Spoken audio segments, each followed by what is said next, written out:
Wes, penak apa rong iki? Aku iki rene malah kaya karo wudu lho, Pak. Ya padasane sing ndi? Kaya piye lho. Tenanan apa ora? Iya ya. Aku masak. Among ati pamit. Lungguh, las ya, lungguh.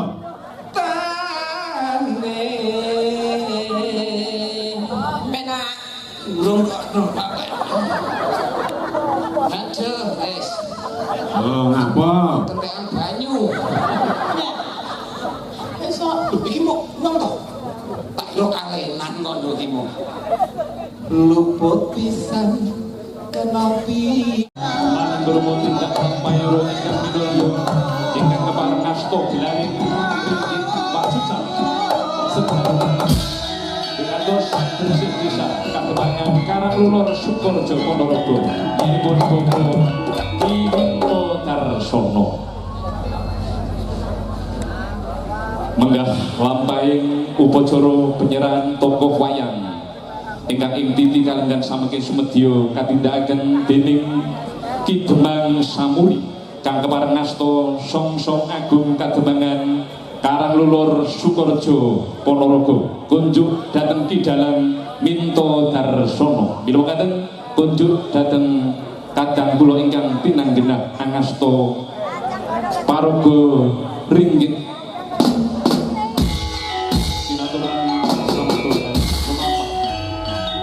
penyerahan tokoh wayang Raden Janoko saking ingkang minulya punika Bapak Sampun ingkang kepareng asta Songsong Agung ingkang Kademangan Karanglulur Sukorejo Ponorogo tunjuk dhateng Ki Dalang Minto Darsono kairing kritaning para kadang Sekar Agung Indonesia saking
Ya langening kalang iwana garepan amuncar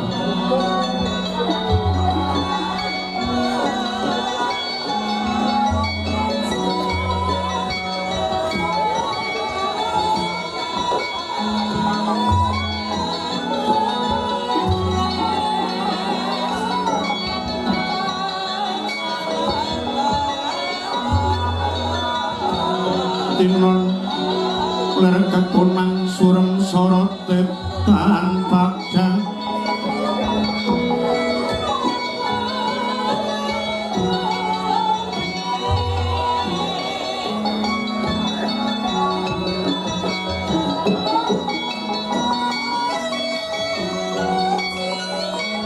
kapelang pacaring purnaming gekono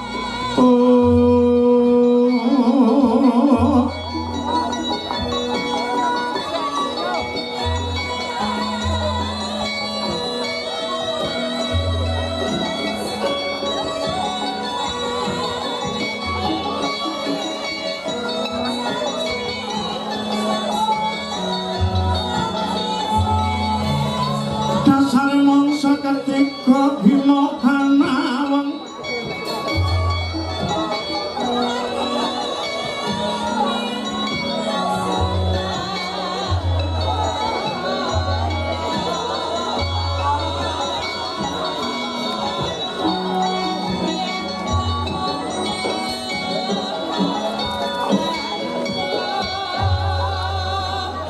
ringun sungan solo aseneng karya wigana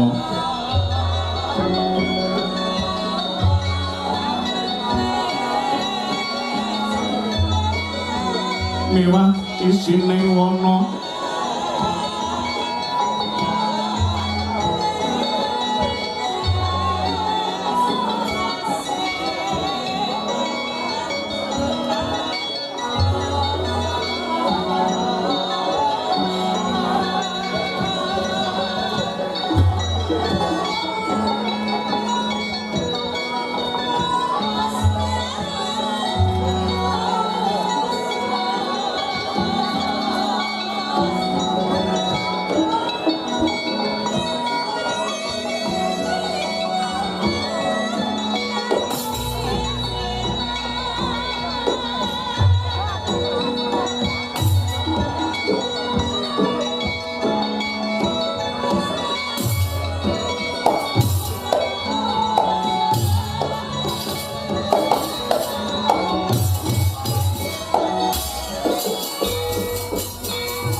suwun Prabdata Pitana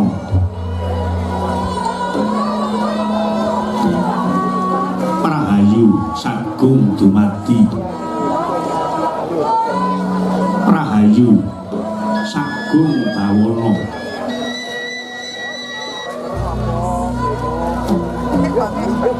narbuka wiwaraning kandha sinartan pangesti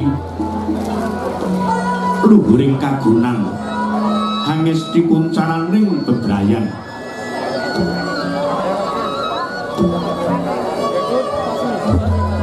hamiwiti lakon saratri kapiji saking Serat Mahabharata lah menika ta gumelar ingkang ringgit purwa dalang ingkang minangka dutaning Gusti hanyulahake wayang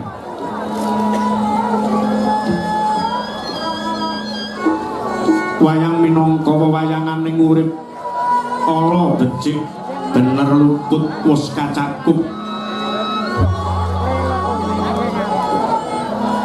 negari pundi menika ingkang minangka perwakaning kandha negari satunggal darbe nama sedasa muhun ing negara Hastina Gajahaya Liman Benawi ya ing Kuru Janggala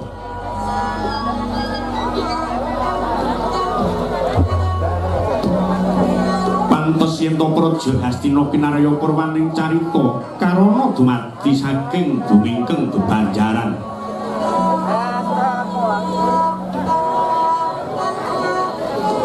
sinala sungapaning toya Benawi tinamplung mbah ing samudra biru moyeng kengelangut tanpa pagut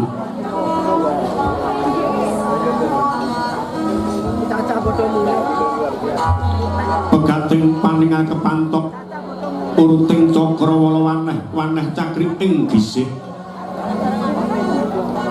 saweneh kinebing jurang cerung sela karang kinepung susuing pek silawet yang sarang durung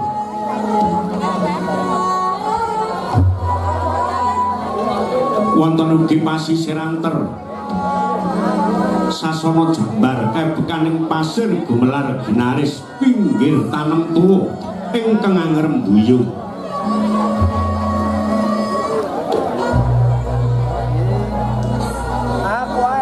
royo-royo karang kitri ruwir-wironing klapa pratandha bumi subur pasiten mawur sadengah ingkang tinandur tangkar tumangkar kawuryan dadi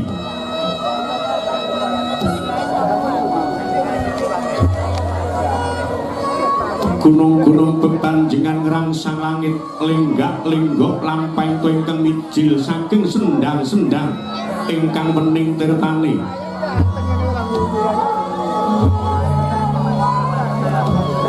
pinara praplayune tinampi waduk binendung bendung kinarya ngileni sawah yang pategalaning Narakisma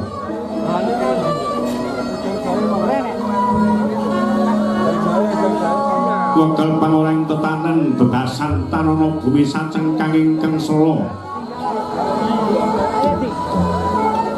sadaya tinanduran tanem tuwuh ingkang murakabi pandya Batari Sri Aglar Gumelar Yayah Rukmi Sari ingkang pinangging Pratiwi.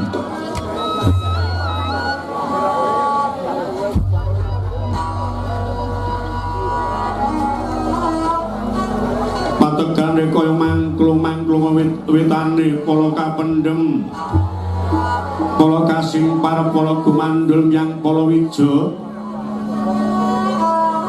Cinawi tetukulan jejam pikeng warni-warni temah agawe kasarasaning diri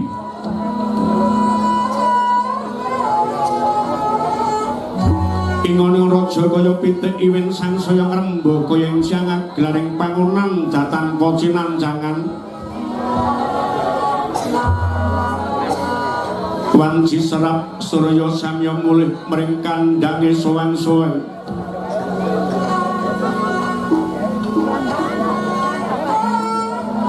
nalika samana tanana carane kandhang nganggo pinancing paralap tebih tindak durjana juti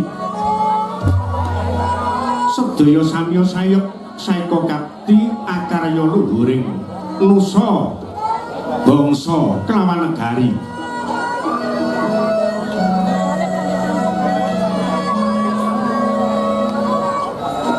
wanaga imbanging gunung hanggung rineksa murih lestari run tumurun trah tumarah diaduregu regenging lingkungan langkung-langkung lamun ta tinaliti janma sapraja samya sampet ing sesanggeman sepen saking tanduk sangsaya sinangusya tebih ing wada winada hanane mung sarwi samat sinamatan daya dinayan sawiji-wiji semapan jejibaning kang piniji temah awujud manunggaling cipta rasa karsa mbabar karya kanthi lelambaran jiwa nunggal basa lan nunggal negara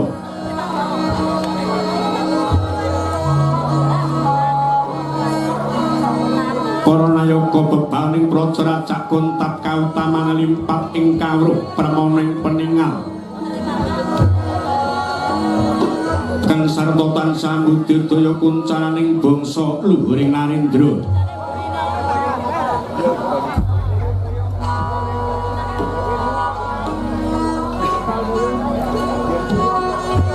sinten tetujur ing nata ingkang mangkoni bumi Hastina Tetrewasana pilaning dewi-dewi ning ingkang ajejuluk Sang Maha Prabu Duryudana ya Prabu Suyudana ya Prabu Jaka Pitana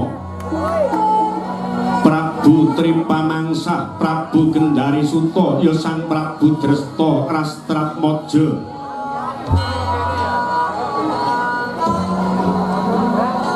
Duryudana teges Narendra ingkang rosing pamuja yen Suyudana sinuyudan dening para kadang Jaka Pitana nadyan taksih jejaka wis kajumenengake nata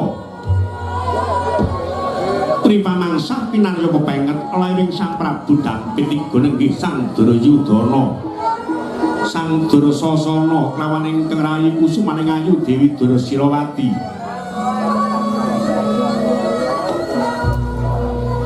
Gendari Suta-sutaning Dewi Gendari Dresta Rastratmaja majane Sang Adipati Drestarata sinten ingkang kaparang adhep Brahmana Sukalima Dahyang Drona Resi Kumbayana ya Sang Bharatwaja Suta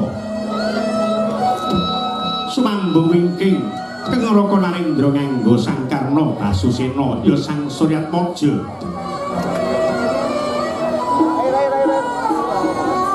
Tangkiri sebaning patih Hastina rekyang patih Harya Sangkuni ya Sang Harya Suman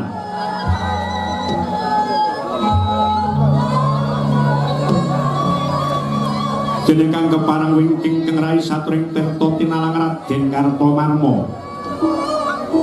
ngangklongake jangga nelingaken karna ing cipta muhung ngantuang tuwijining sabda saking Sang Narapati.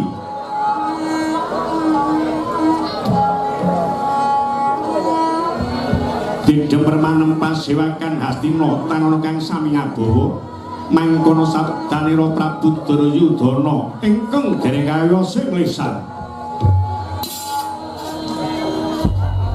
dening utamaning nata berbudi kalaksana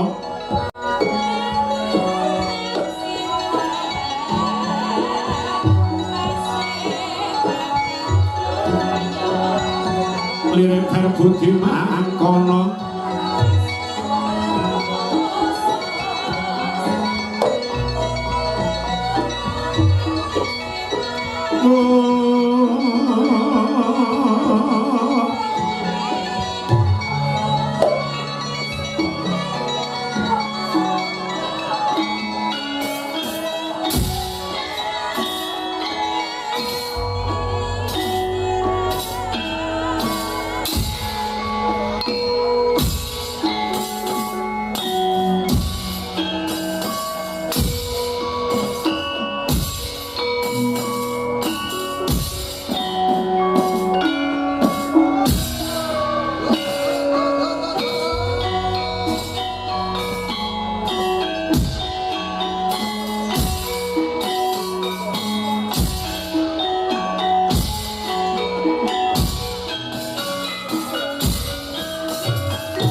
Agung denya paring dana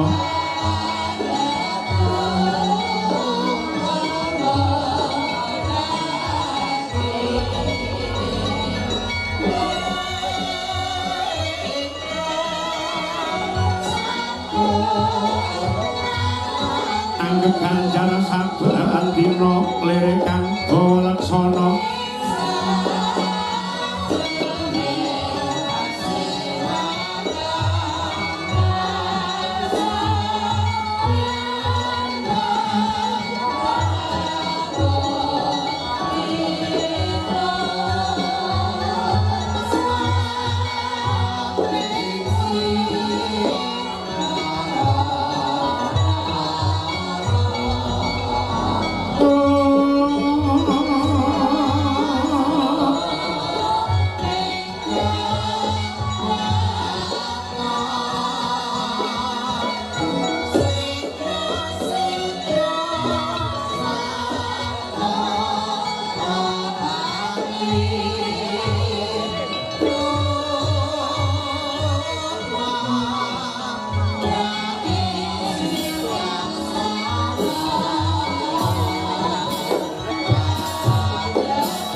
sitaning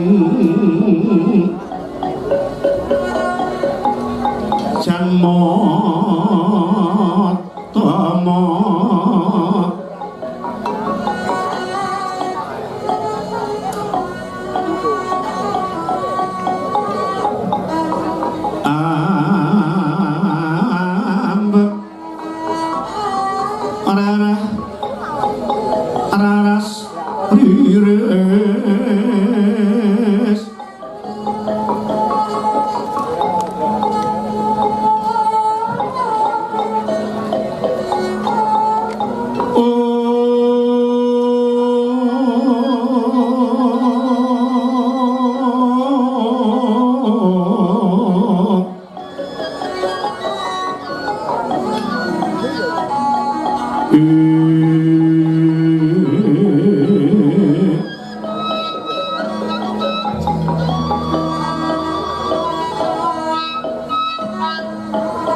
Raringa tansah niling lamun micara manis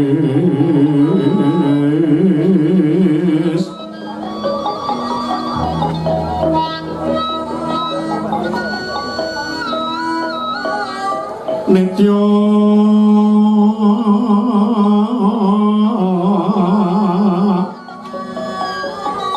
sumeh semu harum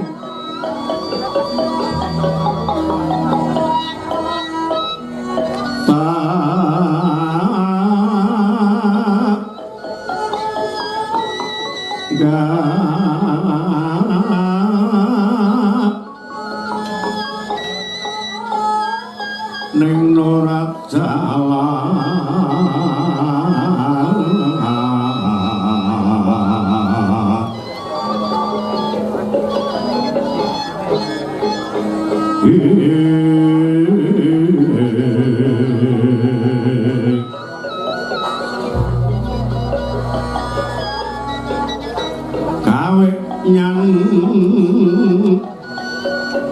kawe nyan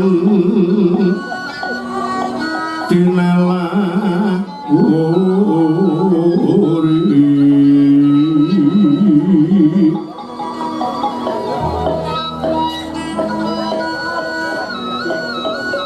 ngarah-arah nut wahyaning kala mangsa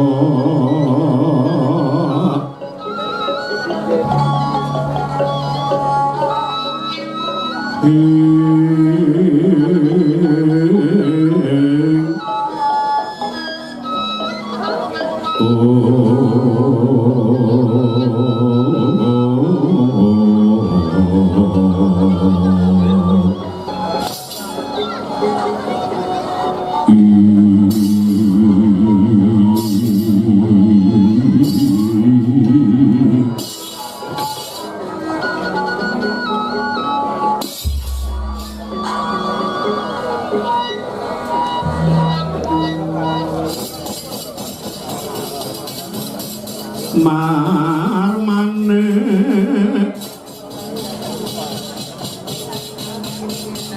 para satriya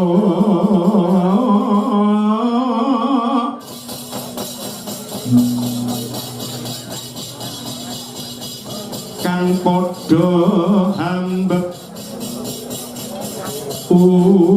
utami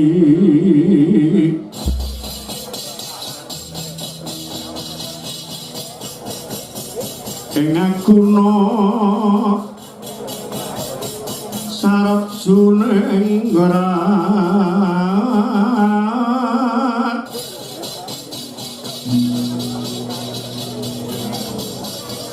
ngenaki tiase sosami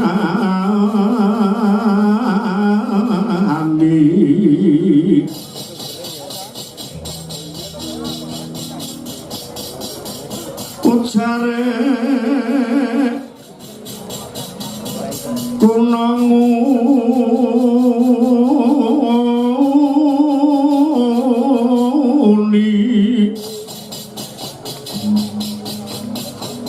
yen ana satriya aku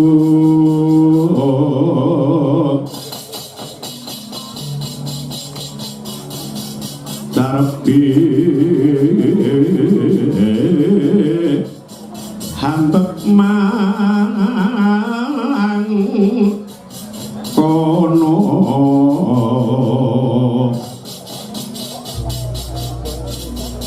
iwang sukma nugra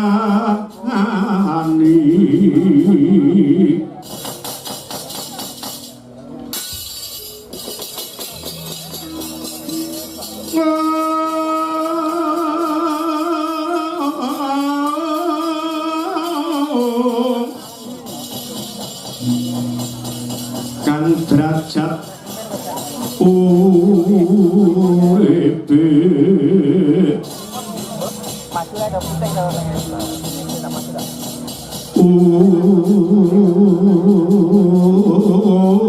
uripe nyerambai praja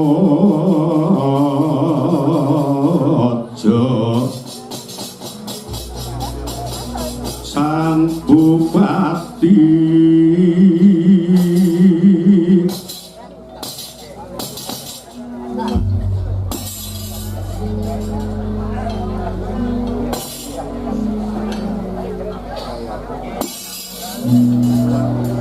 Iwang Sukmo mangat diluwe mugia tansah jangkung murih kayuwanan ingsun Lemban Bopo Premban Begawan Sukolimo Dahyuang Drono katuran puja prembagi mugi kunjuk sandhap pepadanipun Bopo Premban ingkang katemben rawuh wonten ing pasewakan Gung Negari Astina. Bopo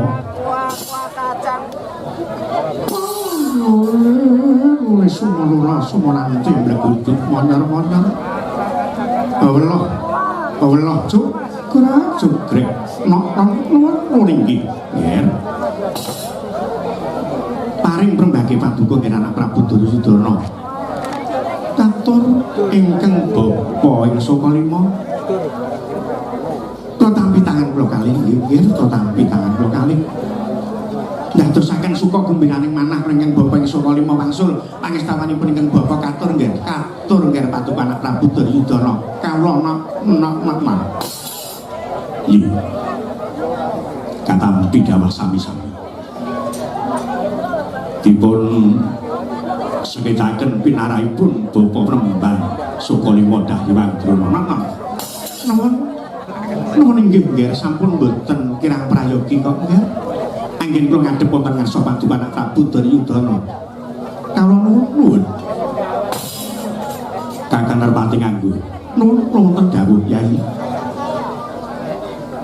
katuran puji astuti rawuhipun Kakang Awangga Kakang Prabu Basukalma puniki katampi tangan kekalih kula tampi tangan kula kalih kakaluwengken wonten ing Longaya kapetekaken mungging Penaja rumaketing Werdaya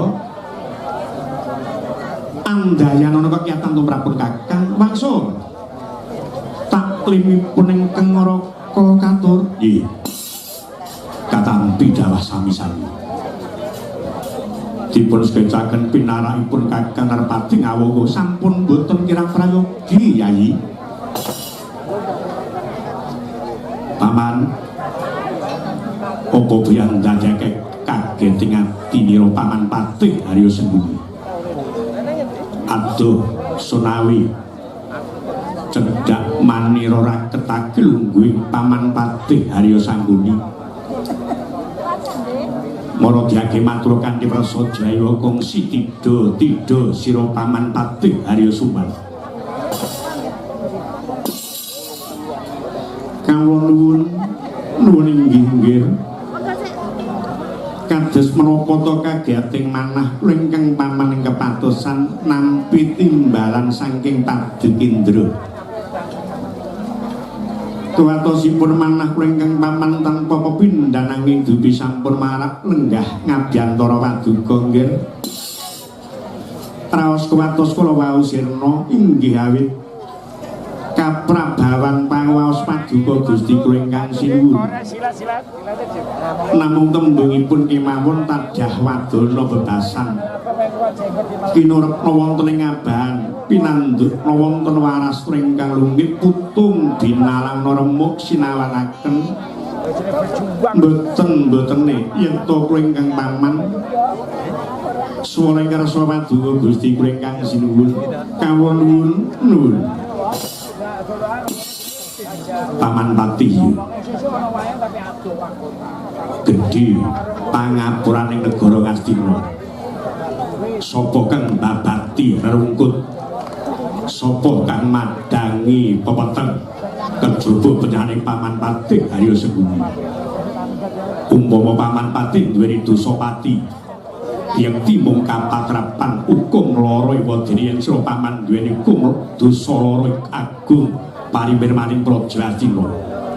Kawula nuwun inggih ngestuaken ingkang adawu.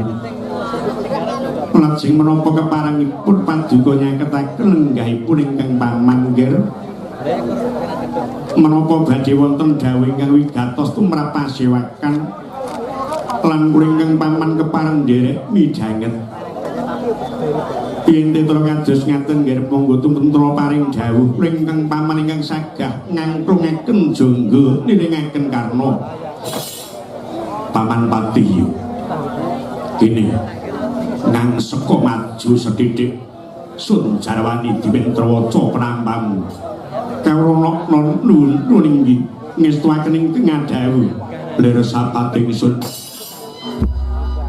tumiling hangu lati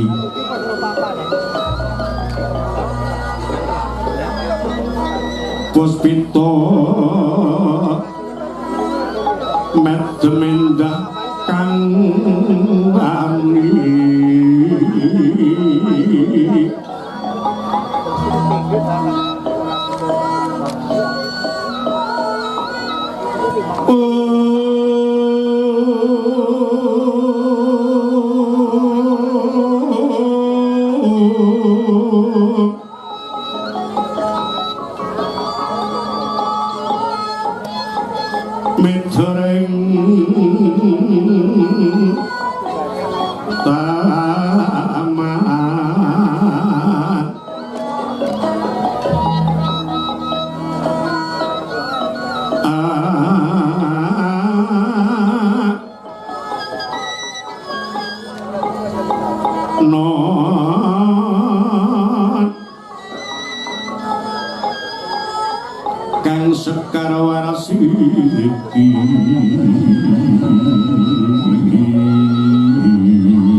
mestine sira paman lan kang do ngadhep ngerti apa kang bakal sunandharaken ing pasiwakan duh radining hari subuh ingkang anggara kasih wancine para esuk ingsun nyupena yen to Ngastina dina samengko bakal bisa tuwuh katentreman, tuwuh kawibawan, uga tuwuh kamulyan. Yen to peranganing kawula Ngastina bisa nampa wahyu kang tumibing Madyapada nanging paman wungu sangka nindra panjenengan ingsun ngangen-angen kanggo sakeh wahyu tumiba Madyapada dene babar pisan ngrungokno siji wae kang tinampa peranganing para Kurawa Kanthi mengkono tuwuh rasa kuwatirku. Najan tulsana wisik sang ndak tampa. Aja-aja ora ora bisa nampa wahyu kang tuwibeng madya padha kang saka kuwi tumuli aku ngumpulake para sesepuh negara dimen bisa angrembug piye carane nggone budidaya. Ibarate umpama dalan-dalan dhisik kudu dilawati yen cara-cara apa sing kudu dipun budidaya. Mulih sagedipun kasembadan ngastina antuk nugrahaning Gusti Kang Karya Jagat Paman Pati Harya Sangguni. Kagiat arisan kapirangu prinangkut kinempet kampet dosang retna ning bawana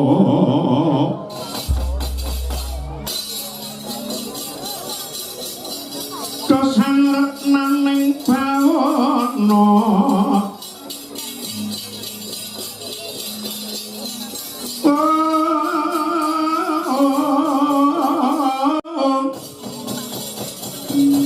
yoki tukang walang ati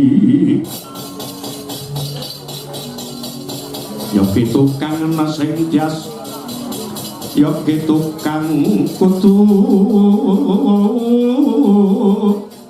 garek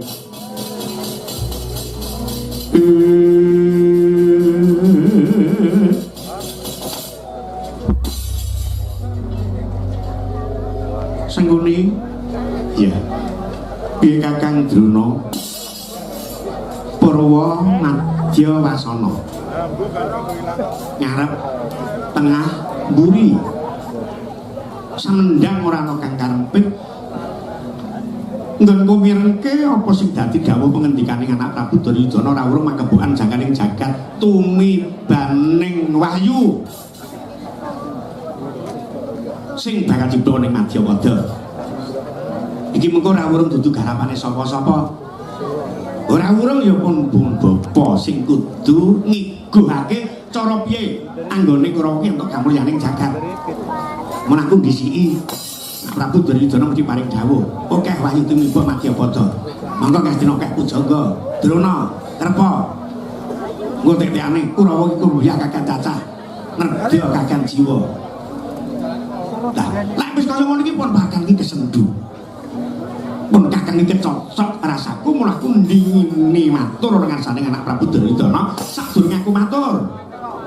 Aku rembukan karo kowe. Iya ya Kakang, iya ya syukur lek wis ngrumangsani. Jan-jane aku ki ya ora kurang-kurang sembune nggon mulang marang para putra Kurawa. Kowe kelingan ra pendadaran saka 5. Sik do nom-nom sik do cilik-cilik kabeh tak dadar babakan kegulang ngilmu ing samubarang kepara ing kanuragan ya tak ulake ngilmu sing apik-apik tak grojoke karo Kurawa kepara Pandhawa ki lungku menehi ya mung ora sepira mergo nek tresna karo Kurawa pengasihan tak wenehi Kurawa pengasihan iki werna pengasihan nganti entek ngilmune pun bapa tumplak blak marang para Kurawa. Mulane wong gayo kamulyan ning jagat ki ora kaya le gampang dirembug. Ora kaya gampang le diucapke. Ning rekoso ning lakoni.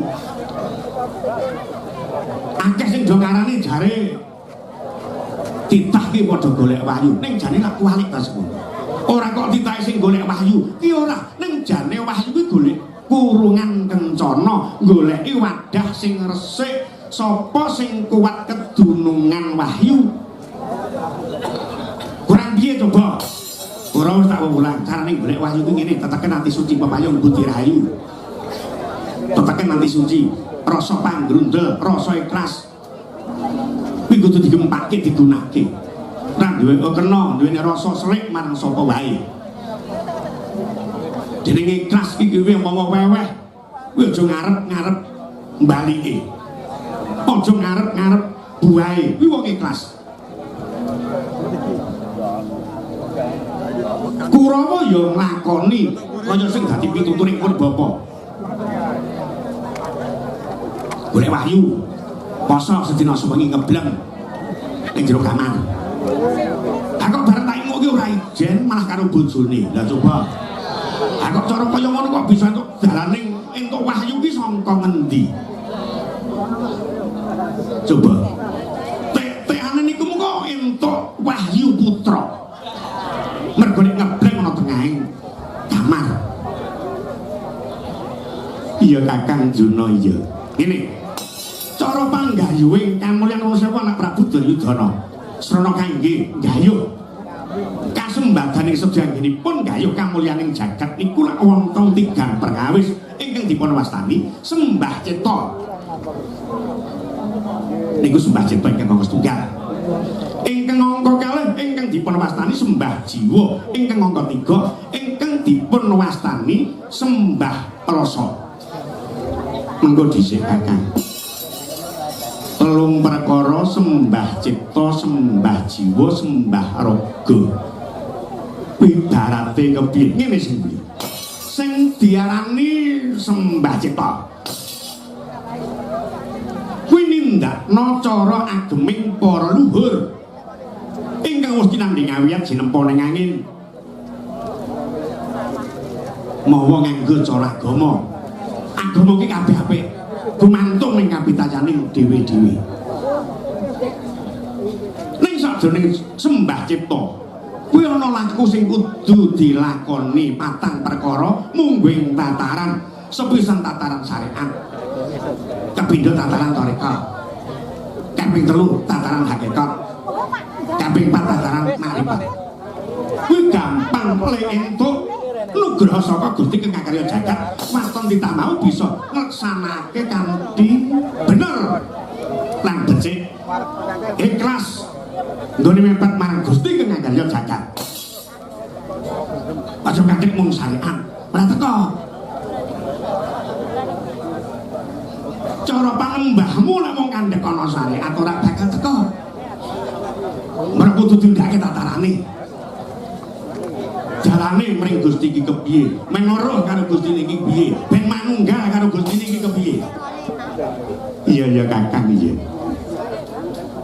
Njero sing angka 2 sembah rasa.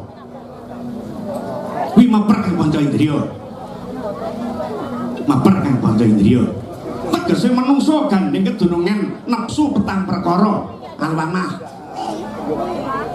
Amarah.